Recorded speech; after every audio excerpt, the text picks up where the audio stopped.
अस्सलाम वालेकुम। क्या आप लोगों को डर लगता है? नहीं लगता है ना? लेकिन आज आपको डर लगेगा, क्योंकि इस किस्से में एक जिन्नात है, 6 आत्माएं हैं और एक ऐसा राज है जिसे सुनकर आप लोग शॉक्ड हो जाओगे। और ये शॉक्ड होने की वजह भी है, ये कोई फिल्म की कहानी नहीं बता रहा हूँ, ये असल जिंदगी में हुआ है और इस वजह से ये बहुत ही ज़्यादा खतरनाक है। अब वो क्या है वो सब कुछ मैं आपको बताऊंगा, लेकिन उससे पहले आप सभी लोग आयतल कुर्सी पढ़ ले, दुआएं पढ़ ले, और जो मेरे हिंदू भाई बहन हैं वो अपना गायत्री मंत्र और हनुमान चालीसा का पाठ कर ले, क्योंकि sometimes we are not alone. तो एक किस्सा हमारे साथ शेयर किया हसन ने, जो कि अपने परिवार के साथ नाला सोपारा की एक चौल में रहते थे। और ये सारा कुछ इंसिडेंट हसन की छोटी बहन जैनब के साथ हुआ था, जब उस बच्ची की उम्र 12 साल की थी और वो 6 स्टैंडर्ड में पढ़ती थी। तो thank you so much Hasan for sharing your story with us. तो गाइस, आज मैं यहाँ पर एग्जैक्ट लोकेशन नहीं बताऊंगा, ना ही मैं उन लोगों के रियल नेम्स बताऊंगा, क्योंकि ऑब्वियस रीजंस होते हैं, हम लोग कुछ चीज़ों को अवॉइड करते हैं। खैर, ये सब कुछ शुरू होता है नाला सुपारा की एक चौल से, जहाँ पर इकबाल अपनी वाइफ फराह के साथ रहता था और इनके 2 बच्चे भी थे और कुछ बिल्लियाँ भी थी इनके घर में। अब जैसे लोग चौल में रहते हैं, बिल्कुल ये लोग भी ऐसे ही रहा करते थे। बट यहाँ पर एक चीज़ की प्रॉब्लम थी कि सुबह हो या शाम हो, इनके घर में लड़ाई झगड़ा होता था और अक्सर इकबाल अपनी बीवी फराह को मारता पीटता था। शायद इकबाल कुछ काम नहीं करता था, ड्रिंक करता था और वो ज़्यादा समय तक तो अपने घर से बाहर ही रहता था, लेकिन जब भी वो घर पे आता उनके घर में यही सब कुछ चला करता था। और वही दूसरी तरफ फराह एक नमाजी औरत थी, वो अपना बच्चों का बहुत अच्छी तरह से ख्याल रखती थी। शायद वो आसपास के घरों में काम भी करती थी और वाकई में अच्छी औरत थी। लेकिन एक दिन क्या होता है कि सुबह का टाइम था और शायद चौल में पानी आया हुआ था, तो सब लोग ने बारी बारी पानी भर लिए। अब बारी थी फराह की पानी भरने की, तो उसके पड़ोसी ने उसका घर का दरवाज़ा खटखटाया, लेकिन कोई रिस्पांस नहीं। तो थोड़ा देर गुजरा, अभी तक उसके घर से कोई बाहर नहीं निकला।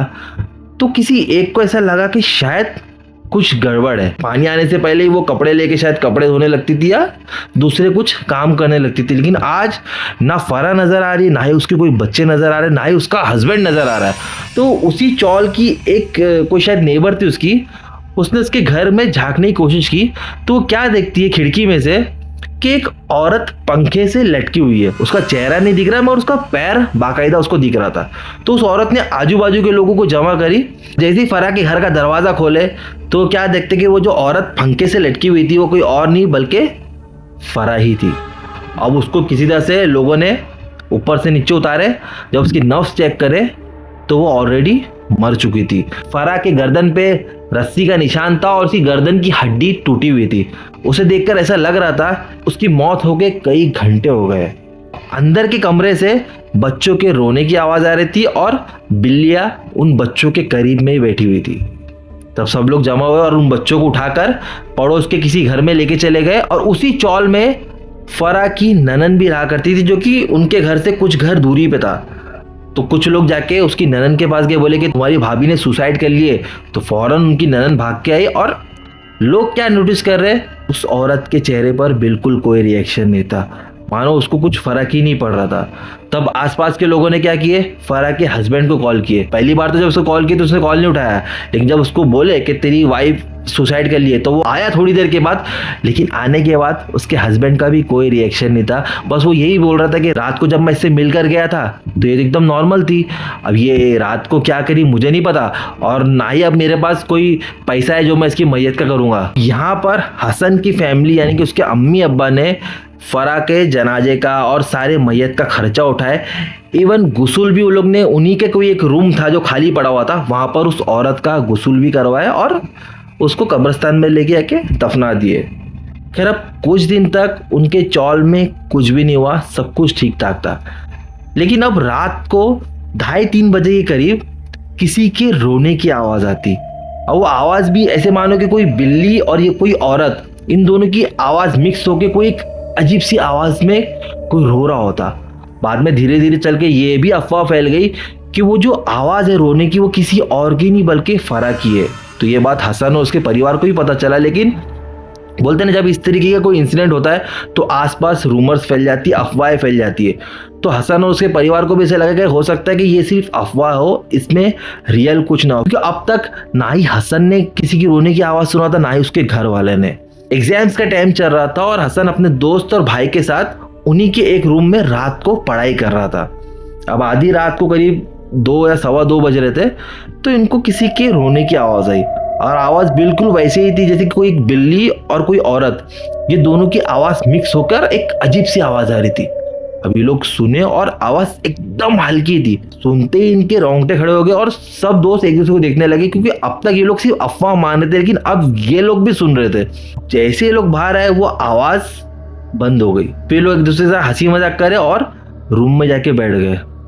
बस थोड़े ही देर ये लोग बैठे थे, फिर से वही रोने की आवाज़, लेकिन इस बार वो आवाज़ थोड़ी जोर से आ रही थी और सब लोग एकदम क्लियरली सुन रहे थे। सब लड़के लोग कमरे से बाहर निकले। बाहर खड़े रह के वो क्या नोटिस कर रहे कि आवाज़ वहीं से आ रही है जहाँ पर फरा को गुस्ल करवाया, उसी कमरे से आवाज़ आ रही थी। अब इनको घबराहट भी हो रही है, लेकिन ये लोग वहाँ पर पले बड़े हुए थे तो ये लोग इतना भी डर नहीं रहते। तो वो लोग उस रूम के थोड़ा करीब ही पहुँचे तो वो हसन क्या देखता है, उस कमरे की दरवाजे की कड़ी खुली हुई है। आज से पहले उसने कड़ी हमेशा लगाया था और कोई कड़ी खोलता भी नहीं था, क्योंकि वो कमरा खाली था। अब ये सब दोस्त लोग को बोल रहे क्या तुम लोग में से किसी ने कड़ी खोला है क्या? तो ये लोग बोले कि नहीं, हम लोग ने नहीं खोले। तो बोले यार कड़ी कौन खोल सकता है, चल जाके बंद कर देते। अब जैसे ही वो उस कमरे के बाहर पहुंचा, आवाज़ और भी ज़्यादा तेज़ हो गई और वो एग्जैक्ट उस रूम में से आ रही थी। एक पल के लिए लोगों को डर तो लगा, लेकिन ये लोग ने सोचा कि दरवाज़ा खोल के देखते, शायद कोई बिल्ली रो रही होगी। ये लोग दरवाज़ा खोल के देखे, अंदर कोई नहीं था, ना बिल्ली थी ना कोई इंसान था, और वो जो रोने की आवाज़ थी वो भी एकदम बंद हो गई। खैर लोग फौरन वहाँ से निकले और अपने रूम में जाके बैठ गए। और सुबह जब उन लोगों ने सबको ये सारी चीज़ें बताया तो कुछ लोग यकीन कर रहे थे, कुछ लोग हंस रहे थे, लेकिन जैसे जैसे वक्त बीता वहाँ पर अब रोने की आवाज़ भी बंद हो गई थी। अब एक दिन मगरिब का टाइम था, या मगरिब ऑलमोस्ट हो चुकी थी। हसन के घर पे कोई नहीं था, सिर्फ ज़ैनब अकेली थी और उसकी अम्मी अब्बा बाहर गए हुए थे और शायद हसन भी बाहर गया हुआ था। तो उसकी अम्मी शाम के टाइम पे घर पे पहुंचते तो देखते कि उनका दरवाज़ा बंद है। अंदर ज़ैनब थी तो इन्होंने दरवाज़ा नॉक किया, बोले कि ज़ैनब बेटा दरवाज़ा खोलो। तो ज़ैनब दरवाज़ा नहीं खोल रही है, लेकिन बाकायदा उसकी अम्मी को सुनाई दे रहा था कि वो लड़की अंदर किसी से बात कर रही है। तो उसकी अम्मी बोले कि बेटा कौन है घर में, तो दरवाज़ा तो खोल, बात कर लेना लेकिन दरवाज़ा तो खोल। तो वो दरवाज़ा ही नहीं खोल रही है। 5 मिनट हो गया, 10 मिनट हो गया, वो बच्ची अंदर किसी से बात कर रही है लेकिन वो दरवाज़ा नहीं खोल रही है। अब इसकी अम्मी बाहर से नॉक कर रहे हैं लेकिन वो कोई रिस्पांस नहीं दे रही है। अब काफ़ी देर के बाद जब उसने दरवाज़ा खोली तो उसकी अम्मी बोले कि मैं तेको कब से चिल्ला रही हूँ, तो दरवाज़ा खोलने नहीं होता, और तू किससे बात कर रही थी? तो ज़ैनब बोली कि नहीं अम्मी मैं तो किसी से बात नहीं कर रही थी। लेकिन अब उसकी अम्मी क्या देखते कि ज़ैनब का जो हुलिया है वो काफ़ी चेंज लग रहा था। उसके बाल बिखरे हुए थे और उसके चेहरे पे बहुत ज़्यादा पसीना था। इस बार वो बात तो ज़ैनब से कर रहे थे लेकिन कहीं ना कहीं उसको कुछ अलग एहसास हुआ, लेकिन फिर भी उनकी अम्मी ने इतना गौर नहीं किए थे। और अब क्या होता है कि ज़ैनब को हर रात को बुरे ख्वाब दिखते और वो डर डर के उड़ जाती थी, और वो सुबह अपनी अम्मी को यही बोलती थी कि अम्मी मुझे रात को अजीब अजीब ख्वाब दिखते और ख्वाब में मुझे कुछ साए नज़र आते जो कि हमारे घर के बाहर खड़े हैं और वो हमारे घर में आना चाहते हैं। अम्मी मुझे बहुत डर लगता है, मुझे समझ में नहीं आ रहा मैं आपको किस तरह समझाऊँ। कि अम्मी को ऐसा लगा कि हो सकता है कि ये मजाक करिए, लेकिन जब ये सिलसिला बढ़ने लगा तो कहीं ना कहीं उनकी अम्मी को खटका, बोले कि बेटा कुछ नहीं, दुआ पढ़ के फूंक लिया कर, ऐसे बुरे ख्वाब नहीं दिखेंगे। एक दिन एग्जैक्ट मगरिब के टाइम पे बस जस्ट अजान ही हुई थी, तब ज़ैनब किसी से बात करने लगी। उनकी अम्मी के सामने वो बात कर रही है। उसकी अम्मी बोले कि बेटा तुझे क्या हुआ है, बेटा क्या किससे बात कर रही है? नहीं अम्मी मैं किसी से बात नहीं करूँ। नहीं बेटा तू किसी से बात कर रही थी। बस इतना कहना था उसकी अम्मी का, और ज़ैनब का यहाँ पर बिहेवियर पूरा चेंज हो गया। वो एकदम गुस्से से उसकी अम्मी से बात करने लगी कि मैंने बोली ना मैं किसी से बात नहीं कर रही हूँ, तो मैं किसी से बात नहीं कर रही हूँ। और इस बार ज़ैनब की जो आंखें थी वो हल्की लाल हो गई थी, उसके बाल अपने आप खुल गए। ज़ैनब कुछ बताया नहीं और जाकर एक कोने में बैठ गई। कि अम्मी ने क्या करे, रात को उनके हस्बैंड को बताया कि ऐसा ऐसा कुछ दिनों से ज़ैनब के साथ हो रहा है। उनके शौहर ने बोला कि काम करो, हाफिज जी को कॉल करो और उनको बताओ कि हमारी बेटी के ऐसा चीज़ें हो रही है, तो वो पानी दम करके दे देंगे तो सब कुछ ठीक हो जाएगा, फिक्र करने की कोई ज़रूरत नहीं है। खैर अब कुछ दिन बीते। अब एक दिन शाम को ज़ैनब क्या करी, इनकी जो चौल है उस चौल के चौराहे पर एक बड़ा सा गेट है, उस गेट के पास खड़े रह के मगरिब के टाइम पे वो पागलों की तरह किसी से बात कर रही है और बुला रही कि आ जाओ, डरने की कोई जरूरत नहीं, आ जाओ, तुमको कोई कुछ नहीं करेगा, आ जाओ हमारे घर पे आ जाओ। और उस चौल के दूसरे लोग देख रहे और वो लोग समझ नहीं पा रहे कि बच्ची ऐसा क्यों रिएक्ट कर रही है और ये किससे बात कर रही है, क्योंकि उन लोगों को भी कोई दिख नहीं रहा था। और इस बार ये जो बच्ची के जो जेस्चर्स थे ना वो कहीं से भी नॉर्मल नहीं लग रहा था। अब जाके उसकी अम्मी को लगा कि नहीं कुछ तो प्रॉब्लम है, तो उन्होंने फौरन हाफिज जी को कॉल लगाया, बोले कि आप हमारे घर पे आइए, पानी दम करके दीजिए, हमारी बेटी को पिलाना है, क्योंकि मगरिब के टाइम पे वो आती जाती है ना बाहर, तो कोई झपट में आ गई तो इस वजह से बहुत अजीब सी हरकतें कर रही। बार हाफिज जी अगर आप घर पे आ जाएंगे तो मसला ठीक हो जाएगा। वो हाफिज जी आए, पानी पढ़ के दिए और उस बच्ची पे फूके भी, बोले कि हो सकता है बच्ची डर गई होगी, डरने की कोई बात नहीं है, इसको ये पानी पिलाते रहो, इंशाल्लाह सब ठीक हो जाएगा।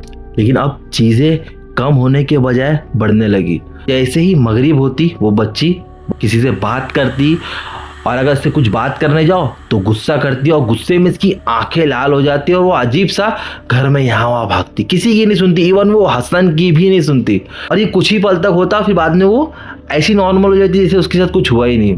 तो लोगों ने फौरन हाफिज जी को फ़ोन लगाया कि ये जब से आप पढ़ के गए हो तो और भी उसके अंदर जो चीज़ें थी वो उभर गई है, आप एक काम करो, आप हमारे घर पे आओ और इसको हाजिरी में बिठाओ और हमको बताओ कि आखिर इसके साथ हुआ क्या है। तो एक दिन वो आया, हाफिज जी इनके घर पे आया और इस बार उन्होंने एक पेपर लेके आए थे। उस पेपर में एक बाउंड्री थी जिसमें अरेबिक में कुछ कलमे लिखे हुए थे या कुछ तो लिखा हुआ था। तो उन्होंने ज़ैनब को देखिए, बेटा इसको तुम पकड़ो और एग्जैक्ट इस पेपर के सेंटर में देखना। तो बच्ची ने बोली कि हाँ ठीक है। घर में ज़ैनब थी, वो हाफिजी थे और हसन और उसके अम्मी अब्बा और उनके घर के कुछ और मेंबर भी थे जो कि एक कोने में बैठे हुए थे। तो वो हाफिजी ने अपनी पढ़ाई शुरू की और उस बच्ची को बोले कि बेटा पेपर में देखो तुम्हें क्या दिखाई दे रहा है। बच्ची बोलती है कि मुझे एक औरत नज़र आ रही है जो नमाज पढ़ रही है और उसके पीछे उसके 2 बच्चे बैठे हुए हैं। और क्या दिख रहा है बेटा, अभी उनके घर में एक आदमी आया है जो कि बहुत गुस्से में है, लेकिन वो औरत अभी तक नमाज पढ़ रही है। वो आदमी गुस्से से अपने बच्चों को देखा और अंदर के कमरे में जाके लेट गया। अच्छा और क्या दिख रहा है, अब वो आदमी उस नमाज पढ़ने वाली औरत को पट्टे से मार रहा है। शायद वो औरत उसकी बीवी है। अब उसको इतना मारा कि वो औरत बेहोश हो गई है। अब वो आदमी फौरन अपने घर से निकल गया और थोड़ी देर के बाद उसने किसी और औरत को लेके आया। शायद ये जो औरत नमाज पढ़ रही थी ये मर गई है। अब ये इसको चेक कर रहा है और इसको पंखे से ऊपर लटका रहा है और ये जिस औरत को अपने साथ लेकर आया था उसको लेकर अब ये रूम से बाहर चला गया। और क्या दिख रहा है तुमको, एक शेर दिख रहा है, 5 साए दिख रहे हैं और एक अलमारी दिख रही है। ज़ैनब वो औरत जो मरी है उसका नाम क्या है बेटा, उसका नाम क्या है? वो औरत का नाम फरा है। ऐसा बोल के ज़ैनब जोर जोर से रोने लगी। वो औरत क्या चाहती है तुमसे? ज़ैनब कुछ बोल नहीं पाई और वो तुरंत बेहोश हो गई। घर वाले एकदम बहुचक्का हो गए। उनको बिल्कुल भी कोई अंदाज़ा नहीं था कि उनकी बेटी के साथ आखिर क्या हुआ है। अब मौलाना बोले कि जो भी है फरा ये अभी इसके शरीर से चली गई है, मैं काम करता हूँ, कल दोबारा आता हूँ, मगरिब के टाइम में जब हाजिरी भरूंगा तब हम लोग पता करेंगे कि आखिर ये औरत कौन है। अब अगले दिन फिर से ज़ैनब को हाजिरी में बिठाए और इस बार फिर से उन्होंने जब पढ़ाई करे तो उसके जिस्म में वो फरा नाम की औरत आई। तो उसको पूछे कि तू कौन है? मेरा नाम फरा है, मेरे आदमी और ननन ने मिलके मुझे मारे और मारने के बाद मेरे गहने भी लेकर चले गए। मुझे बदला चाहिए और मुझे मेरे गहने चाहिए। तू इस बच्ची के शरीर में क्यों आई है? लेकिन ये बच्ची से तुझे क्या लेना देना? मैं इसके शरीर में नहीं आना चाहती थी, मैं इसके अम्मी अब्बा या इसके भाई के शरीर में आना चाहती थी, लेकिन वो लोग नमाज पढ़ते थे तो इसलिए मैं बच्ची के शरीर में आ गई। मैं इसको कुछ भी नुकसान नहीं पहुंचाऊंगी, बस मुझे मेरे गहने वापस चाहिए और मुझे मेरा बदला चाहिए। तू मर गई है, तू इसका शरीर छोड़ के चले जा, तेरा यहाँ पर अब कुछ काम नहीं है। हाफिज जी ने ऐसा बोला और पढ़ाई करना स्टार्ट कर दिए और थोड़ी देर के बाद फिर से वो ज़ैनब के शरीर से चले गए और ज़ैनब बेहोश हो गई। लेकिन अब के बाद इसके घर वाले सोचे कि भाई ये फरा वही है जो इनके घर के करीब में रहती है और शायद उसका मर्डर हुआ है। तभी लोग फौरन फरा की ननन के पास भागे, बोले कि हमारी बेटी उसके झपट में आ गई है, तो जो भी है तुम उसकी चीज़ वापस कर दो। तो उसकी ननन बोली कि नहीं, हम लोग ने किसको मारे नहीं है और हमारे पास उसका कुछ भी नहीं है। ऐसा बोल के वो लोग ने जैनब के घर वालों को भेज दिए। अब तीसरे दिन ये लोग फिर से हाजिरी पे बैठते, फिर फरा को बुलाते। अब की बार उसको बोलते हाफिज जी कि देखो ये बच्ची के जिस्म से चले जाओ, तुम्हें कुछ भी नहीं मिलने वाला, अगर तुम नहीं जाओगी तो तुम्हें मैं राख कर दूंगा। फरा बोली कि मुझे तुम लोगों से डर नहीं लगता है, क्योंकि अब मैं अकेली नहीं हूँ, मेरे साथ 5 रूहें और है जो उस कब्रिस्तान में रहती है, तो मुझे तुम लोग से बिल्कुल डर नहीं लगता, जो मुझे चाहिए वो मैं हासिल करके रहूंगी। ऐसा बोल के वो फिर से हाजिरी से चले जाती है। तब जैनब के घर वाले बोलते हैं कि हाफिज जी क्या करना चाहिए अभी हम लोग ऐसे मौके पर। हाफिज जी बोले कि आप लोगों को डरने की कोई ज़रूरत नहीं है, मेरे पास एक ऐसा जिन्नात है जो इस औरत को जहन्नुम में जाके गाड़ देगा, लेकिन उसके लिए तुम्हें जुमेरात का इंतज़ार करना पड़ेगा। अब जुमेरात के दिन वापस से उनके घर में हाजिरी बैठी, और इस बार हाफिज जी ने बोले जैनब को कि बेटा तुम लेट जाओ और अपनी आंखें बंद कर लो। जैनब लेट गई और आंखें बंद कर दी, और अब हाफिज जी पढ़ाई करने लगे। और उसको पूछे कि बेटा तुझे क्या नज़र आ रहा है? बोले कि मुझे फरा नज़र आ रही है, उस फरा के साथ 5 रूहें और खड़ी हुई है और वो लोग मुझे अपने पास बुला रहे हैं। तब उस हाफिज जी ने एक जिन्नात को हुक्म दिए, बोले कि जाओ और उस फरा के बाल खींच के उसको जहन्नुम में गाड़ के आओ, और जहाँ पर उसको गाड़ोगे उसके चारों तरफ दीवार खड़ी कर देना, ताकि वो औरत वापस जैनब के पास ना आ सके। अब उस हाफिज जी ने जैनब से पूछे कि बेटा अब तुझे क्या नज़र आ रहा है? फरा और वो 5 रूहें उस जिन्नात से लड़ रही है और वो जिन्नात पर हावी हो रही है और जिन्नात कुछ उनका कर नहीं पा रहा है। तो मौलाना ने और पढ़ाई की है। ये सिलसिला काफ़ी देर तक चलता रहा, इवन काफ़ी घंटे तक चलता रहा। थोड़ी देर के बाद जैनब होश में आ गई और अब ये बच्ची एकदम नॉर्मल हो गई थी। तब उस हाफिज ने बताया कि फ़िक्र करने की कोई ज़रूरत नहीं है, हमारे जिन्नात ने फरा को जहन्नुम में गाड़ के आ गया और उसके आजू बाजू दीवारें खड़ी कर दिया, और वो जो 5 रूहें थी उनका भी उसने वही हश्र किया है। तो अब तुम लोग को फिक्र करने की कोई ज़रूरत नहीं है। और वाकई में जैनब नॉर्मल भी हो गई थी इस इंसिडेंट के बाद, लेकिन फिर भी उसके घर वालों को ऐसा लग रहा था कि कहीं फरा और वो 5 रूहें वापस तो नहीं आ जाएगी। हाफिज जी ने इनको कोई दुआ या कोई सूरे लिख कर दिया था, बोले कि हर रात को आप अपने घर वालों को ये सूरे पढ़ने के लिए बोल दो और हमारा जिन्नात आपके दरवाजे पे खड़ा रहेगा और आपको फिर कभी कुछ नहीं होगा। और फिर ये लोग हर रात को वही दुआ पढ़ते थे और अल्हम्दुलिल्लाह इनके साथ दोबारा कुछ भी ऐसा इंसिडेंट नहीं हुआ। तो ये किस्सा हमारे साथ शेयर किए थे हसन ने, जो कि शायद आज भी उसी चौल में रहते। तब आपको ये किस्सा सुनकर कैसे लगा ये आप लोग मुझे कमेंट सेक्शन में ज़रूर बताना। और आपके पास अगर कोई हॉरर इंसिडेंट है तो इंस्टाग्राम पे आइए, मुझे फॉलो कीजिए, हमें वहाँ पर डीएम कीजिए, हो सकता है कि अगली कहानी आपकी हो। तो बस आज के लिए इतना ही, मैं मिलूंगा किसी नेक्स्ट किस्से के साथ। टिल देन अपना और अपने लोगों का ख्याल रखिए। अल्लाह हाफिज़।